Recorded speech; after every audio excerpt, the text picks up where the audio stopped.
الرحمن الرحیم۔ جیسے جیسے یوم علی قریب آتا جا رہا ہے سارے چہروں پر سے نقاب الٹتے جا رہے ہیں۔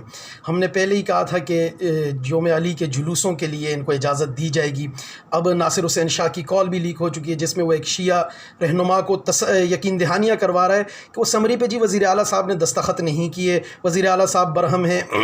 میرا سوال اتنا سا ہے کہ جس طرح سے جمعے کی نماز کے لیے کرفیو لگایا گیا اور کہا گیا کہ پابندی ہے اور سخت لاک ڈاؤن ہے، تراویح اور فرض نمازیں نہیں مسجد میں پڑھی دی جا رہی، تو کیا جو ایس او پیز جلوسوں کے لیے اختیار کی جائیں گی وہ ایس او پیز جو ہے نمازوں کے لیے، فرض نمازوں کے لیے، جمعہ عیدین کے لیے نہیں ہو سکتی تھی؟ کیا حکومت نہیں کر سکتی تھی کہ ایک سینیٹائزر گیٹ لگائے، اگر جگہ کم ہے عیدگاہیں دے، گراؤنڈز دے، اسٹیڈیم دے اور مسلمانوں کو جو ہے نماز اور عید پڑھنے کی اجازت دی جائے اور ایس او پیز اختیار کرنے کے ساتھ ساتھ ان کو عبادات کرنے دی جائے؟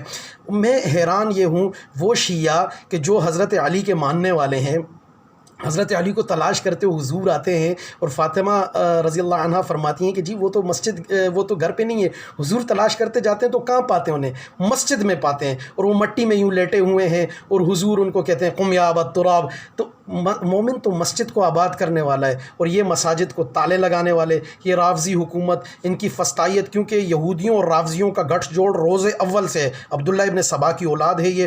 اب ریاست کے سامنے بھی ساری چیزیں آ چکی ہیں۔ ہم نے دو مطالبے رکھے، گالی اور گولی دونوں۔ عامر لیاقت کے پروگرام میں مفتی حنیف قریشی نے گزشتہ سے پیوستہ روز شاید بتایا ہے کہ ان کے اب وہ نام بڑے بڑے ذاکر جو یوٹیوب پہ موجود ہیں، ابو بکر، عمر، عثمان رضی اللہ عنہ کو نام لے کر گالیاں دے رہے ہیں۔ وہ علی کے ماننے والوں، اس امت کا بدبخت ترین شخص حضور نے فرمایا وہ ہوگا کہ جو حضرت علی پر حملہ کرے گا، اور جو عبد الرحمن ابن ملجم جس نے حضرت علی پر حملہ کیا، حضرت علی نے اس کے بارے میں کیا وصیت کی اور اپنے شہزادوں سے کیا کہا؟ آپ مجھے یہ بتائیے کہ حضرت علی رضی اللہ تعالی عنہ اپنے دونوں شہزادوں کو حضرت عثمان رضی اللہ عنہ پہ جب باغی حملہ کرتے ہیں تو ان کے پہرے کے لیے بھیجتے ہیں۔ ابو بکر، عمر اور عثمان رضی اللہ عنہم کے دور میں مشیر ان کے اور قاضی ان کے حضرت علی ہوتے۔ ایک بندے نے شرارتاً پوچھا نا حضرت علی سے کہ ان کے دور میں اتنا امن، آپ کے دور میں کیوں اتنا نزاع ہے؟ تو فرمایا ان کے مشیر ہم تھے، ہمارے مشیر تم ہو۔ تو بدبختو، جس طرح حضرت عیسیٰ کے بارے میں حضور نے فرمایا کہ امت کے دو گروہ ہوں گے، ایک افراط اور تفریط، کہ ایک نے حضرت عیسیٰ کو خدا بنا دیا اور ایک نے حضرت عیسیٰ کو بالکل نہیں مانا۔ اسی طرح خارجیوں نے تو حضرت علی کو مانا ہی نہیں، اور جو رافضی بدبخت ہیں انہوں نے حضرت علی کو اللہ بنا دیا۔ ویڈیوز موجود ہیں، ہر چیز، اور ان کی آڑ میں جو تبرہ کیا جا رہا ہے صحابہ کرام پہ، ابو بکر، عمر، عثمان رضی اللہ عنہم، امی عائشہ رضی اللہ عنہا پہ، جو کہ مومنین کی ماں ہیں، حضور کی بیوی ہیں، حضور کی لاڈلی بیوی ہیں، اس پر سنیو تمہاری غیرت نہیں جاگ رہی؟ تمہارے قائد خواہ وہ مذہبی ہوں، خواہ سیاسی ہوں، عمران خان ہو، نواز شریف ہو، کوئی مولانا صاحب ہو، کچھ بھی ہو، ان کو کوئی گالی دے، ان کے مرے باپ کو کوئی گالی دے، کلثوم نواز کو کوئی گالی دے، تمہاری غیرت جاگتی ہے؟ لقمہ تم سے، تمہارے حلق سے نہیں اترتا؟ عمران خان کو کوئی گالی دے تو یوتھی پوری بریگیڈ لے کے آ جاتے ہیں۔ امت کی ماں کو گالیاں یوٹیوب پہ پڑی ہیں، امت کی ماں پر حضرت ابو بکر، عمر، عثمان رضی اللہ عنہ پہ تبرہ کی ویڈیوز یوٹیوب، ٹک ٹاک پہ پڑی ہیں۔ تم لوگوں سے روٹیاں بھی کھائی جاتی ہیں، بیویوں کے ساتھ سویا بھی جاتا ہے، مزے سے زندگیاں بھی گزار رہے ہو۔ ہم سے پوچھو ہماری تڑپ، ہمیں اپنی کوئی پروموشن نہیں چاہیے۔ جو یہ کہتے ہیں کہ آفتاب کو پروموٹ نہ کرے، بہت سے قائدین کے میسیجز ملے، اپنے کارکنوں کو کہہ رہے او بدبختوں نہ کرو مجھے پروموٹ، مجھے پروموشن نہیں چاہیے۔ ان کو لگام دے دو، ان کی زبانیں کھینچ لو اور ان کو کہو کہ صحابہ پہ تبرہ نہ کریں، میں تمہارے جوتوں کو اپنی زبان سے چاٹوں گا، لیکن ذرا کرو تو صحیح۔ میں ان کا بھی مشکور ہوں کہ جنہوں نے بندہ پروری کی، میری عیادت کے لیے آئے، لیکن مجھے نہیں چاہیے عیادت، مجھے نہیں چاہیے میری بیمار پرسی۔ صرف اور صرف اتنا چاہتا ہوں کہ اس ملک میں صحابہ کرام پر جو تبرہ کرتے ہیں اسے بند کروا دیں۔ سندھ حکومت کا سارا آپ کے سامنے ہے، پاڑا چنار کا ظلم آپ کے سامنے ہے، اداروں کے پاس تمام ثبوت آ چکے ہیں ان کی دہشت گردی کے، کہ یہ جتنی گالیاں دیتے ہیں، جتنا پاکستان میں فساد بپا کرتے ہیں، اور انڈیا اور اسرائیل سے زیادہ پاکستان کا دشمن ملک، کسی بھی ادارے کے کسی بھی افسر سے پوچھے کون ہے، وہ آپ کو بتا دے گا کہ ایران ہے۔ جتنی دہشت گردی ایران پاکستان میں کر رہا ہے، ساری کی ساری اداروں کے پاس ثبوت، ویڈیوز، تصویریں، اسلحہ، لڑکے گرفتار موجود ہیں۔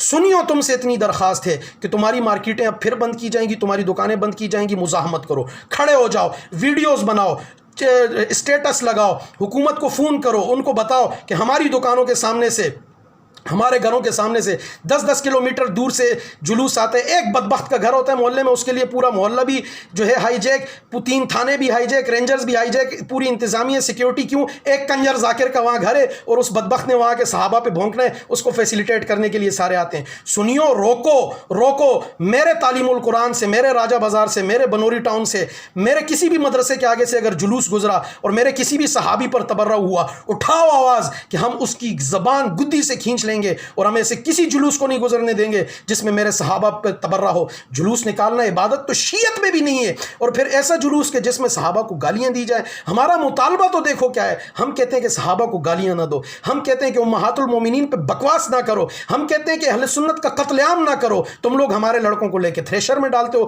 ہمارے لڑکوں کو کڑھائی میں ڈال کے تیل میں ابال دیتے ہو، پکوڑا بنا دیتے ہو، ہمارے لڑکوں پہ گولیاں چلاتے ہو، ہمارے مقدسات کو گالیاں دیتے ہو. اور گالیاں دینا بند کرو. ہم حضرت علی رضی اللہ عنہ کو جو نہیں مانتا، ہم یہ سمجھتے وہ منافق ہے، بغضی ہے، کافر ہے. اور حضور نے فرمایا کہ علی سے محبت کرنے والا مومن ہوگا، اور یہ کسوٹی ہے ایمان کی. لیکن ہم اس حضرت علی کو مانتے ہیں کہ جن کے چشم آشوب میں حضور ان کو لعاب لگاتے ہیں، ان کی آنکھیں ٹھیک ہو جاتی ہیں. حضور ان کو علم پکڑاتے ہیں اور ان سے مرحب کا قلعہ فتح ہو جاتا ہے. حضور ان کو تبوک میں چھوڑ کے جاتے ہیں اپنے پیچھے، اور حضور ان کو جو ہے نا امانتیں دے کے جاتے ہیں اپنے بستر پہ لٹا کے، اور کہتے ہیں سو جا علی صبح یہ امانتیں لوگوں کو پہنچانی ہیں. مکہ سے جب مدینہ ہجرت کرتے ہیں تو ہم تو اس حضرت علی کو مانتے ہیں. حضرت علی کے اپنے فضائل اور مناقب اتنے ہیں کہ وہ داماد ہیں نبی علیہ السلام کے، وہ چچا زاد ہیں حضور کے، وہ بچوں میں سب سے پہلے ایمان لانے والے ہیں. اتنے فضائل اور مناقب ہیں. کسی ذاکر کے جھوٹے فضائل یا مناقب کی، کسی کنجر کے لفافہ ذاکر کے جو ہے نا خطبوں کی حضرت علی کو ضرورت نہیں ہے. وہ اپنی جگہ ان کی بڑی حیثیت ہے. آپ لوگ نہ بھی کہیں، ان کے مناقب اپنی جگہ ہیں. جناب زمین پھاڑ دی، آسمان چیر دیا، جبرائیل کا پر کاٹ دیا، یہ ہو گیا وہ گیا. حضرت علی ہیں. حضرت علی اللہ نہیں ہیں. عامر لیاقت کے پروگرام میں مفتی حنیف قریشی بھی یہ کہہ چکے. میں پھر کہتا ہوں سنیت سے کہ میں نے یہ 20 کروڑ سنیوں میں سے 10 لڑکے مانگے کہ مجھے دے دو، میں ان کو CSS کراؤں، اکیڈمی کے خرچے بھی برداشت کروں گا. آگے جائیں. اہل سنت والجماعت کے PK کے صدر عطا شانی صاحب گواہ ہیں، مجھے پوری سنیوں میں سے 10 لڑکے نہیں ملے کہ خرچہ بھی میں برداشت کر رہا ہوں. اور یہ لوگ اپنے ایک فیروزہ پہنے بندے کو آگے لے کے جاتے ہیں. سنیوں جاگ جاؤ. سنی تاجروں، سنی وکیلوں، سنی ڈاکٹروں، سنی اداکاروں، سنی آرٹسٹوں. ان کا کنجر میراثی بھی جو ہے نا کہتا ہے دمادم مست قلندر علی دا پہلا نمبر. ابو بکر کہاں گئے، عمر کہاں گئے، عثمان کہاں گئے، تاریخ کیا گئی، دنیا کا سارا کچھ کھا گئے. علی دا پہلا نمبر. علی ہیں، علی کو ہم مانتے ہیں، لیکن ہم علی کو خدا نہیں مانتے. خدا را سنیو اٹھ کھڑے ہو. تمہارے قائد کو کوئی بکواس کرے تم اٹھ کھڑے ہوتے ہو. حضور کے صحابہ پہ بھونکا جا رہا ہے. زبانیں بند کرا دو. تمہیں کوئی گالی دے، تمہیں نیند نہیں آتی، جب تک اس کو جواب نہ دو امت کی ماں پہ بھونکا جا رہا ہے. خدا را ان کو جواب دو، ان کی زبانوں کو لگامے دو، ورنہ یہ ملک بھی شام بن جائے گا، یہ ملک بھی عراق بن جائے گا. میرے منہ میں خاک. رافضیت اور یہودیت کے گٹھ جوڑ سے پوری دنیا میں فتنہ بپا ہے، اور ان کے یہ ایجنٹ ہمارے پاس آ چکے ہیں. جزاک اللہ خیر.